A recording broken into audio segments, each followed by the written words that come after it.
We quickly run through the few sentences which we did last time and then continue.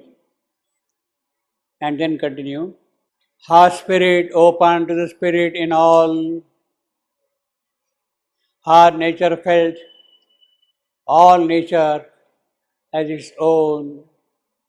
Now this is the experience of oneness of Savitri's spirit and Savitri's nature.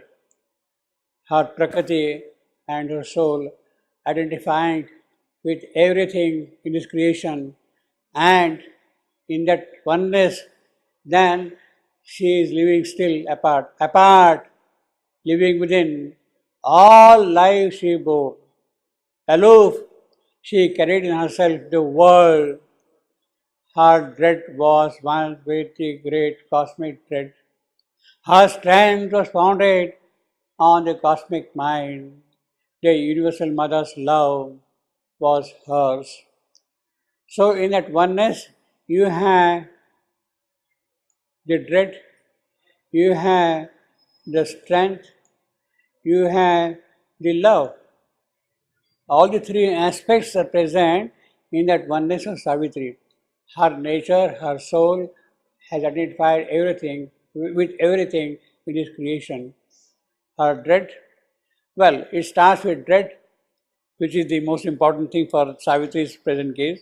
Strength was founded on the cosmic mights. Well, actually her strength is greater than the strength of the cosmic mights. But because she has taken the birth in the cosmos, it is that identification with everything in the cosmos that she is getting the strength from everything here. The universal mother's love was hers. Now it is in that oneness, in that love, if something has to happen, will happen. Against the evil that life's afflicted roots, her own calamity is private sign. Of her pangs, she made a mystic, poignant sort. Now, actually, although we are here, all the three aspects, dread is there, strength is there, love is there. But what is coming in focus is the evil at the afflicted roots of life. Life is imagined as a tree, and the roots of the tree are down below in the inconscience, in the night, in the ignorance, in the suffering, in mortality. So, what is the evil of life? The evil at life's root is the mortality itself, is death. Death is the evil sitting at the roots of life. Actually, we can imagine something like a tree having its roots, and below the roots is death sitting there. And it is death which is sucking the entire life, the possibility into it, drawing back into it. That is the evil. In fact, the real evil is that. And not to recognize that evil is a sin. If you want to give a Christian interpretation of that. Now, see, in the Upanishadic literature, even in the Vedas, in the Gita, of course, there is a very famous shloka that this cosmic tree has its roots up and its branches are spreading down below. The inverted banyan tree itself, you can say. In fact, banyan tree itself has its roots hanging from below and coming down into the ground, you see. Whereas, so when the tree is like that, its roots up there is no question of evil present. There is no question of evil present in that, you see. In the cosmic tree of the Gita, the roots are up there in the sky, in the transcendent, and therefore there is no question of evil present here. Whatever is to grow will be all beautiful knowledge, power. In fact, it says that the branches, the leaves of the Vedas themselves, you see, the Gita says like that, you see. Now, in contrast to that, this tree is something different now. It is coming up from the inconscience, and therefore its roots are buried in the inconscience, are getting nourishment, everything, whatever is required from the inconscience, and that is the evil at the cosmic roots. Her own calamity is private sign. Of her pangs she made a mystic poignant source. Now this is her, what is her pang? Savitri, what are Savitri's pangs? Savitri's pangs are connected with this evil afflicting the roots of life. Savitri's pangs are connected with this evil, you see, with death which is there at the base of things, of life, you see. And of that pang, of the suffering, that anguish, she has made a weapon of conquest. Poignant sword. Yes, she is feeling the distress, she is feeling the pain of the whole thing, but that pain has now become in her hand the weapon of conquest, the weapon of destroying the evil. What is that weapon going to do? That weapon is going to destroy the evil which is there at the roots of life. Mystic poignant sword. What is poignant sword? Pang. She has converted that pang itself into a sword, weapon of conquest. And that she is going to use to conquer the evil. In fact, in a certain sense, we can say that there is the evil at the roots of life. Okay. And Savitri has made that evil, that pang, a sword of conquest. So that really gives us the entire essence of Savitri's mission. What is the birth of Savitri for? What is the appearance of Savitri for? Savitri's appearance here is to use that pain itself as a sword of conquest, of removing the evil. So the entire mission of Savitri is in a way cut in this particular sentence. Savitri is going to use that pang as a weapon of conquest and remove the evil which is there at the roots of life. Calamity, it's calamity of whom? Calamity. Calamity for the cosmos. For life. For life. Okay. For life, of course. Yeah. Here in the context of life. Well, I mean, basically, her own calamity. He says her own calamity. That her lover is in the grip of death. And he is going to die. That is her personal calamity. But that calamity, that pang, she is making now a sort of conquest. Her own calamity, that is her personal calamity. You see. The death of her lover. A solitary mind, a worldwide heart, to the lone immortal's unshared work, she rose. Now, this is another dimension which is coming up here. Savitri's love is the love of the Universal Mother.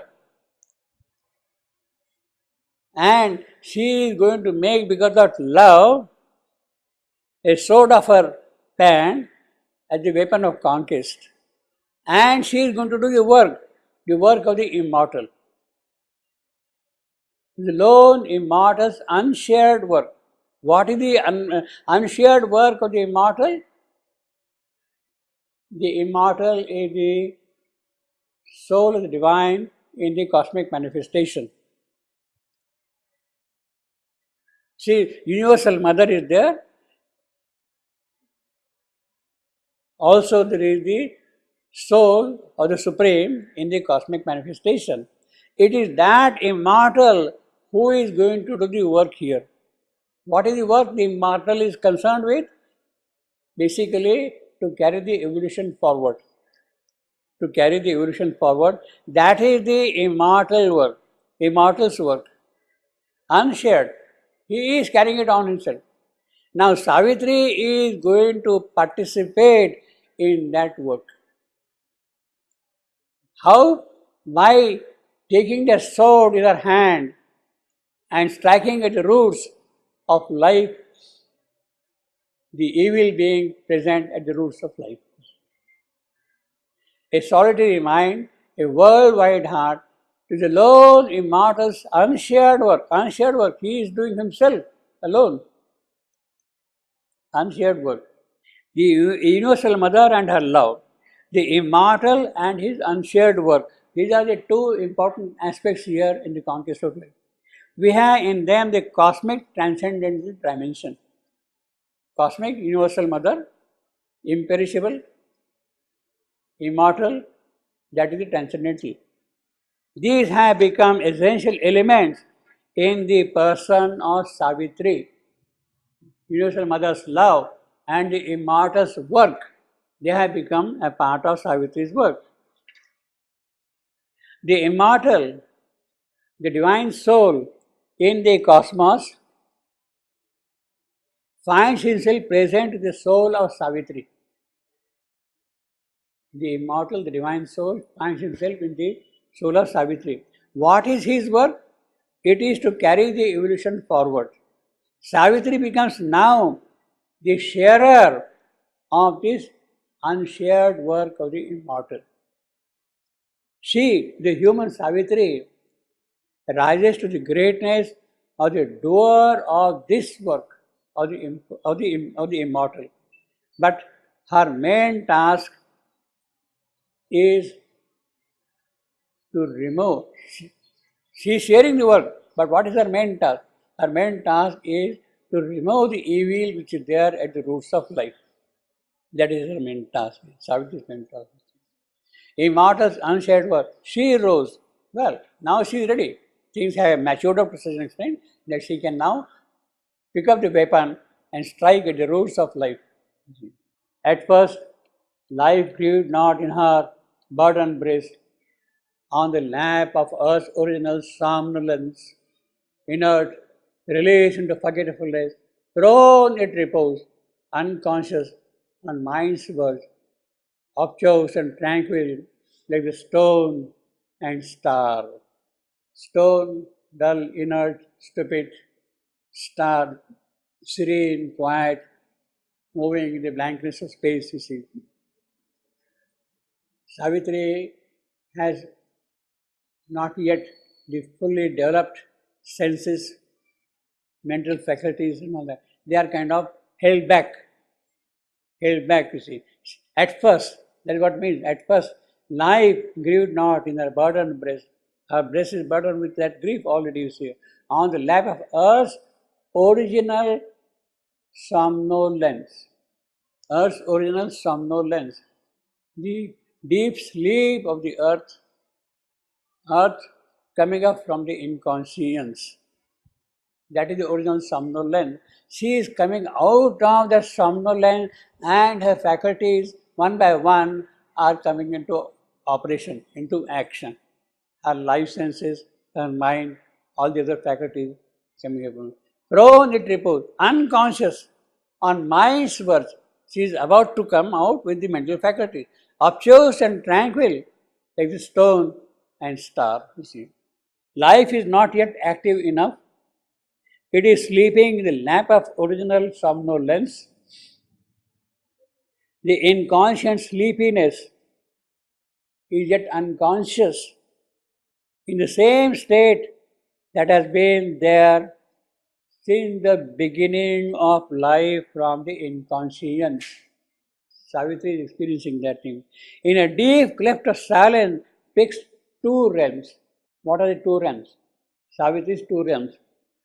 There is the realm which Savitri has accepted for her work, the mortal work, the present human condition, human lot.